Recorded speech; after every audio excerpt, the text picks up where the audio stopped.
नमस्कार मंडळी, श्री स्वामी समर्थ. स्वागत आहे तुमचं माझ्या यूट्यूब चॅनलवरती. आजचा दिवस तुम्हा सर्वांना खूप छान, सुखाचा, समाधानाचा जाऊ देत, हीच मी स्वामींच्या चरणी प्रार्थना करते आणि आजच्या या नवीन व्हिडिओला सुरुवात करते. पण त्या अगोदर तुम्ही माझ्या चॅनलवरती जर नवीन असाल तर चॅनलला पण लगेच सबस्क्राईब करा आणि कमेंटमध्ये श्री स्वामी समर्थ लिहायला अजिबात विसरू.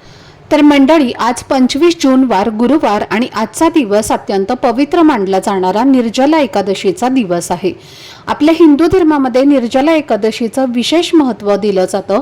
वर्षभरात अनेक एकादशी येतात, पण त्यामध्ये निर्जला एकादशीचं स्थान सर्वात वेगळं आणि श्रेष्ठ मानलं जातं. कारण या दिवशी केलं जाणारं व्रत हे अत्यंत कठीण असतं.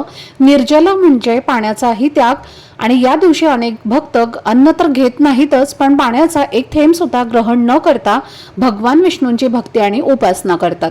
असं म्हटलं जातं की वर्षभरातील सर्व 24 एकादशींचे उपवास करणं प्रत्येकाला शक्य होत नाही. धावपळीचं जीवन, आरोग्याच्या समस्या किंवा इतर अनेक कारणांमुळे अनेक जण नियमित उपवास करू शकत नाहीत. पण धार्मिक मान्यतेनुसार जो व्यक्ती श्रद्धेने निर्जला एकादशीचं व्रत करतो त्याला वर्षभरातील सर्व एकादशींचं पुण्य हे प्राप्त होते असं सांगितलं जातं. त्यामुळे या दिवसाचं महत्त्व अधिक वाढतं. या दिवसाशी महाभारतातील एक सुंदर कथा देखील जोडलेली आहे. पांडवांपैकी बलशाली भीमसेन याला प्रचंड भूक लागायची, त्यामुळे इतर एकादशींचे उपवास करणं त्यांच्यासाठी कठीण जात होतं. तेव्हा त्यांनी महर्षी व्यास यांच्याकडे मार्गदर्शन मागितले. त्यावेळी महर्षींनी त्यांना ज्येष्ठ महिन्यातील निर्जला एकादशीचं व्रत करण्याचा सल्ला दिला. भीमसेनांनी हे कठीण व्रत पूर्ण श्रद्धेने केले आणि त्यानंतर या एकादशीला भीमसेनी एकादशी म्हणूनही ओळख मिळाली. तर मंडळी, धार्मिक दृष्टिकोनातून हा दिवस अत्यंत महत्त्वाचा मानला जात असल्यामुळे अनेक लोक या दिवशी पूजा, जप, दान धर्म आणि विविध पारंपरिक उपाय देखील करतात.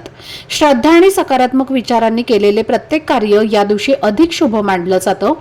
आजच्या व्हिडिओमध्ये मी तुम्हाला हळद आणि मिठाशी संबंधित एक पारंपरिक उपाय सांगणार आहे, जो अनेक लोक श्रद्धेने करत असतात. या उपायाबद्दल विविध धार्मिक समजुती आणि मान्यता प्रचलित आहेत. असं मानलं जातं की हा उपाय घरातील नकारात्मकता दूर करण्यासाठी, सकारात्मक वातावरण निर्माण करण्यासाठी आणि मनाला आत्मविश्वास देण्यासाठी केला जातो. तर हा उपाय कसा करायचा, कोणत्या वेळेत करायचा आणि त्यामागील धार्मिक महत्त्व काय आहे याची संपूर्ण माहिती आजच्या व्हिडिओमध्ये आपण सविस्तर जाणून घेणार आहोत. त्यामुळे व्हिडिओ हा स्किप न करता शेवटपर्यंत नक्की पहा, जेणेकरून तुमच्यापर्यंत योग्य ती माहिती पोहोचेल. आणि तुम्ही माझ्या चॅनलवरती जर नवीन असाल तर चॅनलला पण लगेच सबस्क्राईब करा आणि बेल आयकॉनला सुद्धा प्रेस करा, म्हणजे मी जेव्हा कधीही नवीन व्हिडिओज अपलोड करेन त्याचं नोटिफिकेशन सर्वात आधी तुम्हाला मिळेल आणि तुमचा एकही व्हिडिओ हा मिस होणार नाही. चला तर मग जाणून घेऊयात निर्जला एकादशीच्या या विशेष दिवशी केला जाणारा हळद आणि मिठाचा पारंपरिक उपाय आणि त्याची संपूर्ण माहिती. तर मंडळी, ज्योतिषशास्त्रानुसार निर्जला एकादशीची रात्र ही केवळ एक साधी रात्र मानली जात नाही, कारण या वर्षी निर्जला एकादशी आणि गुरुवार यांचा अतिशय शुभ संगम घडून आलेला आहे. धार्मिक परंपरांमध्ये गुरुवार हा भगवान विष्णूंना समर्पित दिवस मानला जातो आणि एकादशी देखील श्री हरिविष्णूंची अत्यंत प्रिय तिथी मानली जाते. त्यामुळे जेव्हा हे दोन्ही शुभ दिवस एकत्र येतात तेव्हा त्या दिवसाचं महत्त्व आणखी वाढते असं सांगितलं जातं. अनेक भक्तांचा असा विश्वास असतो की अशा दिवशी केलेली प्रार्थना, जप, दान धर्म आणि सकारात्मक भावनेने केलेले धार्मिक कार्य विशेष फलदायी ठरते. आजचा हा दिवस श्रद्धा, भक्ती आणि सकारात्मक विचारांना बळ देणारा मानला जातो. म्हणूनच अनेक जण या दिवशी काही पारंपरिक उपाय करतात. अशाच एका उपायामध्ये हळद आणि मिठाचा उपयोग केला जातो. हळद ही आपल्या प्रत्येकाच्या घरामध्ये सहज उपलब्ध असणारी वस्तू आहे. रोजच्या स्वयंपाकात वापरली जाणारी ही साधी हळद धार्मिक दृष्टिकोनातूनही खूप महत्त्वाची मानली जाते. पूजा, मंगल कार्य आणि विविध धार्मिक विधींमध्ये हळदीचा वापर केला जातो. हळदीचा पिवळा रंग समृद्धी, शुभत्व आणि सकारात्मकतेचे प्रतीक मानला जातो. जर तुमच्या जीवनात सतत काही ना काही अडचणी येत असतील, आर्थिक परिस्थिती मनासारखी नसली तरी घरात वारंवार वादविवाद होत असतील, मन अस्वस्थ राहत असेल किंवा अनेक वर्षांपासून एखादी इच्छा पूर्ण होत नसेल, तर अशा वेळी अनेक लोक श्रद्धेने हे पारंपरिक उपाय करतात. त्याचप्रमाणे काही लोक कर्जाच्या ओझ्याखाली दबलेले असतात. खूप मेहनत करूनही आर्थिक स्थैर्य मिळत नाही. उत्पन्नापेक्षा खर्च जास्त होतो आणि कितीही प्रयत्न केले तरी परिस्थिती सुधारत नाही असं अनेकांना वाटत असते। अर्थात कोणताही उपाय हा मेहनतीची जागा घेऊ शकत नाही। केवळ उपाय केल्याने एका रात्रीत सर्व समस्या संपतील किंवा मोठे कर्ज लगेच फिटेल असं म्हणणं योग्य नाही। पण श्रद्धा, सकारात्मक विचार आणि सातत्यपूर्ण प्रयत्न यांच्या बरोबरीने केलेले धार्मिक आचरण अनेकांना मानसिक बळ आणि आत्मविश्वास देत असते। जेव्हा मन सकारात्मक होते तेव्हा निर्णयही अधिक चांगले घेतले जातात आणि यशाचा मार्गही अधिक स्पष्ट दिसू लागतो। आता मी तुम्हाला काही पारंपरिक उपाय सांगणार आहे। प्रत्येक व्यक्तीची अडचण वेगळी असते, त्यामुळे आपल्या गरजेनुसार आणि श्रद्धेनुसार उपाय केले जातात। सर्वप्रथम आपण संध्याकाळच्या वेळेतील एक साधा पण महत्त्वाचा उपाय जाणून घेऊयात। संध्याकाळी 6 वाजल्यापासून ते रात्री 8 वाजेपर्यंतची वेळ अनेक जण शुभ मानतात। दिवस आणि रात्र यांच्या संगमाची ही वेळ असल्यामुळे या काळात घरात दिवा लावण्याची परंपरा आहे। निर्जला एकादशीच्या दिवशी तुळशीजवळ गाईच्या तुपाचा दिवा लावायचा आहे। दिवा तयार करताना त्यामध्ये चिमूटभर हळद टाकायची आहे आणि त्यानंतर तो दिवा श्रद्धेने प्रज्वलित करायचा आहे। अनेक धार्मिक मान्यतांनुसार तुळशी हे पवित्रतेचे आणि सकारात्मक ऊर्जेचे प्रतीक मानले जाते। तुळशी समोर लावलेला दिवा घरातील वातावरण प्रसन्न आणि शांत ठेवण्याचा प्रतीक मानला जातो।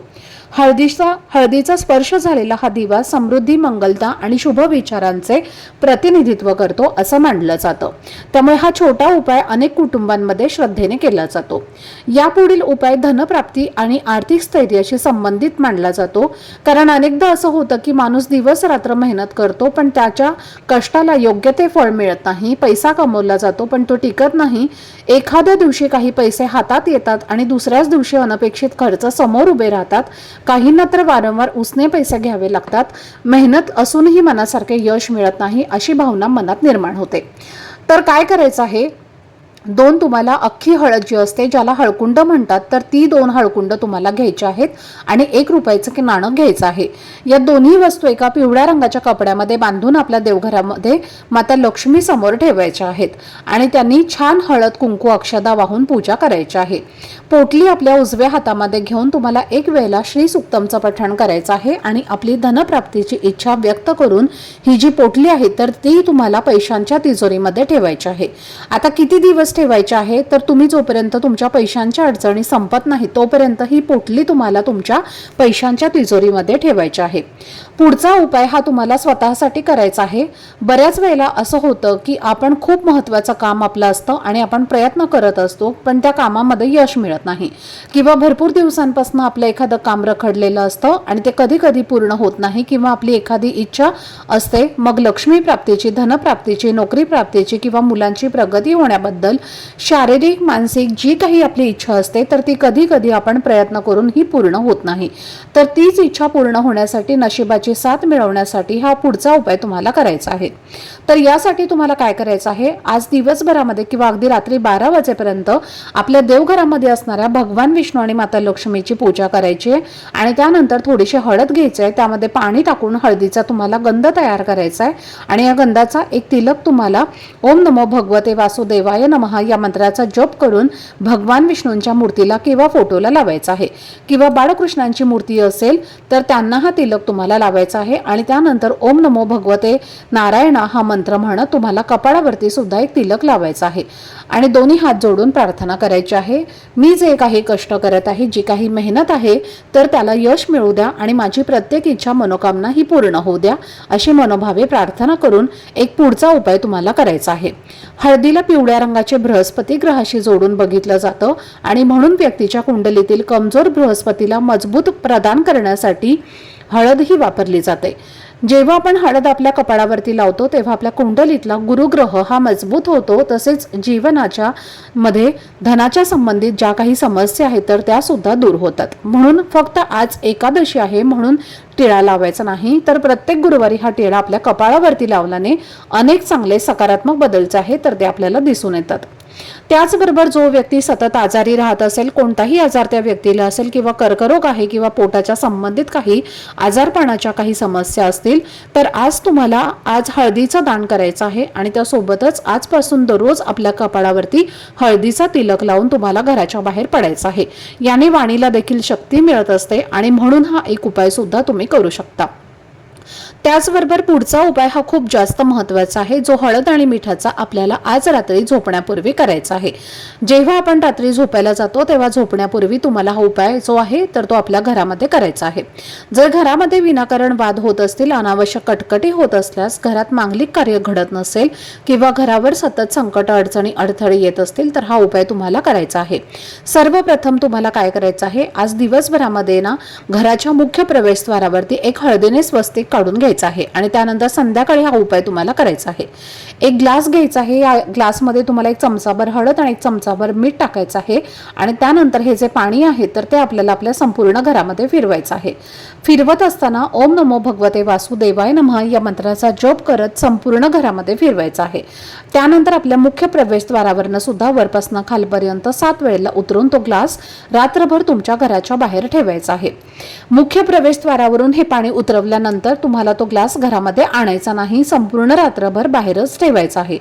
उद्या शुक्रवार आहे तर सकाळी उठायचं आहे. उठल्यानंतर हे जे जल आहे तर ते पिंपळ वृक्षाला अर्पण करून यायचं आहे आणि त्या वृक्षाला सांगायचं आहे की माझ्या घरामध्ये काही दोष असतील, काही नकारात्मकता असेल तर ते निघून जाऊ दे, अशी प्रार्थना करून हे जल तुम्हाला त्या पिंपळ वृक्षाला अर्पण करून घ्यायचं आहे. पिंपळ वृक्षाला हे जल अर्पण केल्यानंतर मागे फिरून पाहायचं नाही, सरळ तुम्हाला तुमच्या घरी यायचं आहे. हातपाय स्वच्छ धुवून तुमची जी काही नित्य कामं आहेत तर ती तुम्हाला करायची आहेत. तर अशा पद्धतीने आज निर्जला एकादशीला रात्री झोपण्यापूर्वी हा उपाय तुम्ही नक्की करा. तर पहा, तुमच्या घरामध्ये तुम्हाला खरंच खूप चांगले बदल जे आहेत तर ते होताना दिसून येतील. तर हे सर्व काही उपाय जे आहेत तर ते अत्यंत प्रभावी आणि सात्विक आहेत, त्यामुळे होईल तेवढे उपाय तुम्ही नक्की करा.